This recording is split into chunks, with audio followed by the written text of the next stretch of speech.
আমাদের দেশীয় ফলের মধ্যে জলপাই একটি অত্যন্ত জনপ্রিয় একটি ফল।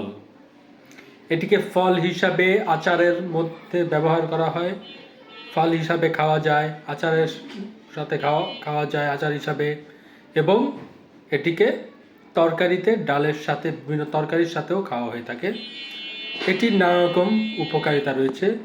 এটি রক্তে কোলেস্টেরলের মাত্রা বৃদ্ধি করতে সহায়তা করে থাকে, ক্যান্সার প্রতিরোধে কাজ করে থাকে, ওজন নিয়ন্ত্রণে কাজ করে থাকে, হাড়ের ক্ষয় রোধে এটি কাজ করে থাকে, পিত্ত পাথর জমতে এটি বাধা প্রদান করে থাকে, রোগ প্রতিরোধ ক্ষমতা বৃদ্ধি করতে এটি সহায়তা প্রদান করে থাকে, ডায়াবেটিস নিয়ন্ত্রণে এটি কাজ করে থাকে, ডায়াবেটিস নিয়ন্ত্রণে রাখতে সহায়তা প্রদান করে থাকে, রক্ত শূন্যতা দূর করতে এটি অনেক কাজ করে থাকে, যৌন উত্তেজনা বৃদ্ধি করতে অলিভ অয়েলের তেল আপনারা খেলে এতে যৌন উত্তেজনা বাড়বে।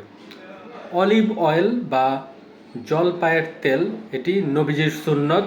আপনারা জলপাইয়ের তেল শরীরে মাখতে পারেন, শরীরে ব্যবহার করতে পারেন, জলপাই খেতে পারেন। এতে করে শরীর মজবুত থাকবে, ভালো থাকবে, ত্বক ভালো থাকবে, ত্বকের নানা রকম রোগ ব্যাধি থাকে আপনারা বেঁচে থাকতে পারবেন। তো জলপাই আপনারা সবাই ব্যবহার করবেন, তেল ব্যবহার করবেন, জলপাই ফল ব্যবহার করবেন। এরকম ভিডিও পেতে চাইলে আমার চ্যানেলটি সাবস্ক্রাইব করবেন এবং ফেসবুক পেজ ফলো দিয়ে রাখবেন ইনশাআল্লাহ।